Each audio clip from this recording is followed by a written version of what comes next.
Spider-Man No Way Home is about 3 weeks away from releasing for the whole world to see, and it is the movie that is being hyped up to levels that I and many people online have never ever seen before in the history of the internet. Probably this film is as hyped or even more hyped than Avengers Endgame, and that shouldn't be a surprise for anyone when we hear that the likes of the iconic Tobey Maguire and the amazing and talented Andrew Garfield will most likely than not reprise their roles as Spider-Man for No Way Home, promising an experience many of us Spider-Man fans will never ever forget. And to prepare for No Way Home, I have decided to go back and revisit every Spider-Man film, show, comics, games, honestly anything Spider-Man related to prepare for No Way Home. Last week, I revisited what was probably the best origin story ever told in a superhero film, Spider-Man 1. And today, I want to share with you guys the movie that didn't just impact my life for the better, but it changed my life in ways I never expected. And it taught me the most important lesson any human being would benefit from learning, that with great power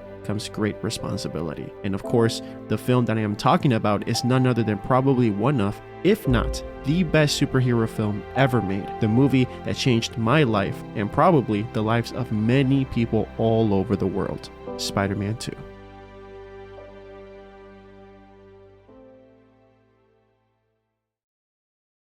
Spider-Man 2 is my favorite movie of all time. It blew my 6-year-old brain away, and it still blows me away at the age of 23. It is a film that means so much to me because it taught me a valuable lesson not many films actually teach you nowadays. Peter Parker in this whole trilogy is the hero I took inspiration from when I was growing up, and I can truly say with no shame at all, it was because of these movies, it was because of these Spider-Man comics, where I learned to be the person I am working so hard to become today. Far too many times in the past, I have been too selfish, left people behind, and destroyed connections because I was just tired of being too nice or too good for people, which resulted in me feeling like I was alone, afraid to get hurt. I was bullied in school constantly like Peter. I had no friends like Peter for most of my elementary and middle school years. My family had financial problems just like Peter, and although I wasn't really an orphan, for some part of my life, I did feel like an orphan because of the issues and traumas I experienced while I was growing up with an emotionally immature parent while my other parent was working all day and couldn't always be there for me. And in some parts of my adult years, when I left my home and tried to do my own thing, I struggled in every sense of the word. Emotionally, financially, spiritually, I was honestly a mess. But although it may sound a little bit cringe, Spider-Man 2, the movie, saved me and taught me that no matter how tough life gets, you will always have a choice to do what is right and to do good, and that is your responsibility. And now experiencing this film once again, I feel like it truly was meant for me, and here's why. This film feels incredibly relatable to the many issues many of us experience growing up in life one way or another. It's incredible how as a kid I only cared for the amazing action set pieces, but now as an adult, the personal and slow scenes of this movie truly hits hard and is where I learned the most. This film starts right away with back-to-back sequences of Peter trying to maintain his jobs, pizza time, his education, his personal life, and his life as Spider-Man, but miserably fails in his personal life because of his responsibilities of taking care of the city as Spider-Man. He loses his jobs, he can't make it to class in time, he can't pay rent on time, he can't be there for those who he loves the most because of Spider-Man. No matter what he does, no matter how hard he tries, he just can't catch a break. And when finally he has the opportunity to just catch a break and just chill, because I mean it's his birthday, Harry then tells Peter of his hatred for Spider-Man and how he wants him dead. MJ tells Peter, hey, I'm seeing someone. Aunt May can't pay her mortgage. Peter is behind on rent, and the Lord himself, Mr. Dickovich, takes the only $20 Peter has for the week to cover for the overdue rent. And after all of this chaos, after all of this disastrous day that Peter experienced, he sits on his bed in his tiny studio apartment, alone and broken.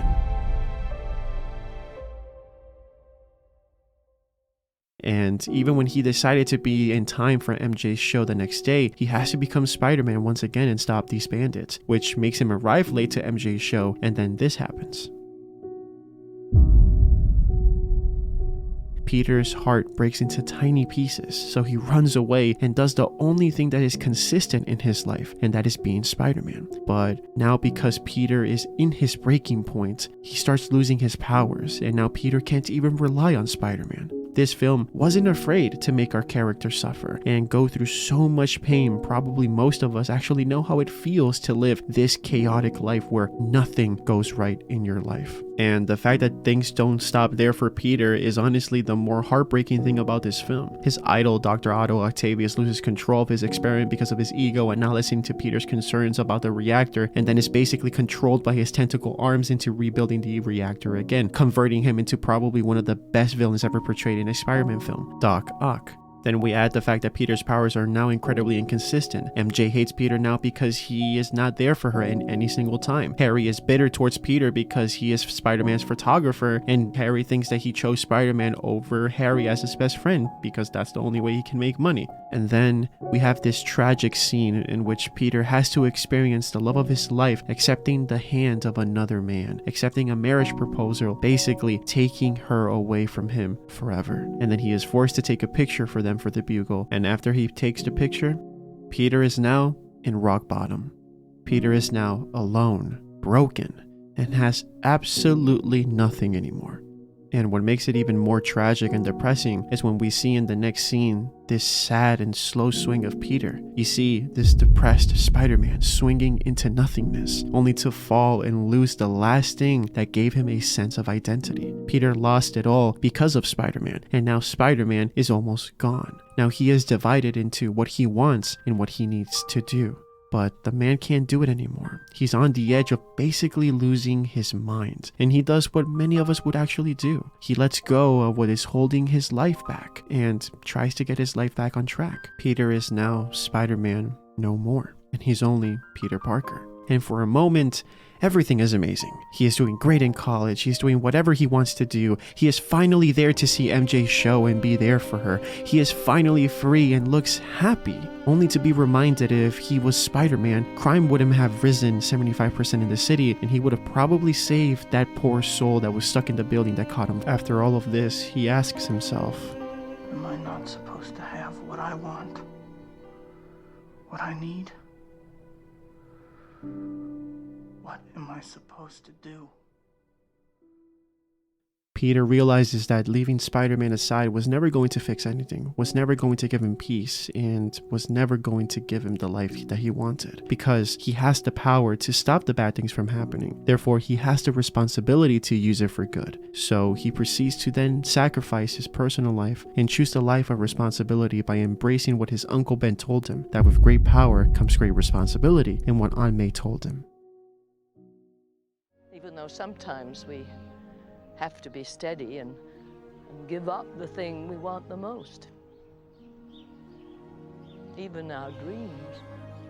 Uncle Ben's words, Aunt May's speech, and Peter's actions in this film is what changed my life forever. No matter if life gets tough, if everything in our day-by-day just feels like it's against us, no matter if the amount of responsibility we carry in our lives is too much for us to handle, we must try to hold on and try to do what is right every single goddamn time. No matter if it hurts, and no matter if we don't actually benefit from it. Just like Peter, if we leave our responsibilities aside for our own selfish reasons, probably things for a bit can feel like you have a big load off your shoulders. You may feel free, happy, and in control. But life will always find a way to remind you of your choices, and leaving your responsibilities can actually be more catastrophic than if you just decided to hold on. Peter understood that the world will always need Spider-Man, and now with MJ kidnapped by Doc Ock, it only made his decision that much easier. His powers came back, and he returns as our favorite neighborhood Spider-Man. Because of Peter finally understanding what it truly means to sacrifice the things that he wants the most for the good of mankind, as he chooses the right thing to do once again, for the first time in this film, Peter reaps the benefits of his decision. He saves the lives of so many people on the train, only for them to return the favor to him by saving his life after he passed out by stopping the train from falling. Because of this,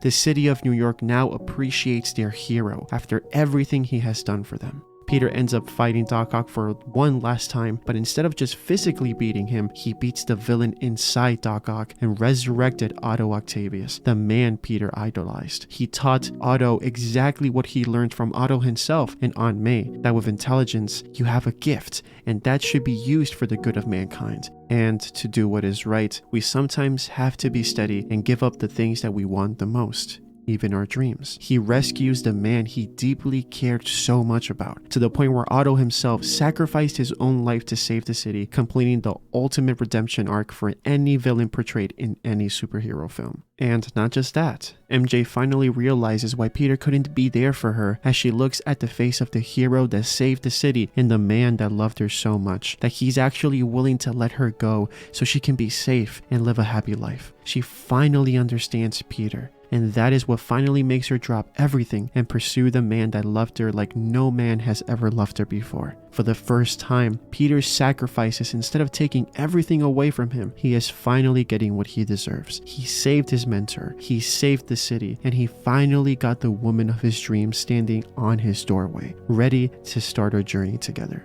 Rewatching this film again, it makes me want to continue in the journey that I have decided to go on in my life. It has worked for me, and I know it can actually work for you. It is not easy, but nothing in life that is good is actually easy. I want to keep being like Peter, a man that even when he was in his lowest, at his breaking point, and had so many chances to just leave it all behind, be selfish for once, and do things just for himself. But he chose to do what is right at the end of the day. I truly believe that because of what I have learned with this film growing up, I have began to attract the right people in my life that brought me joy I never thought I deserved. I eventually made friends that are like blood brothers to me. I met the love of my life, who is the person that makes me happier than I could have ever imagined back in the day, and gave me the best gift of all time, my son.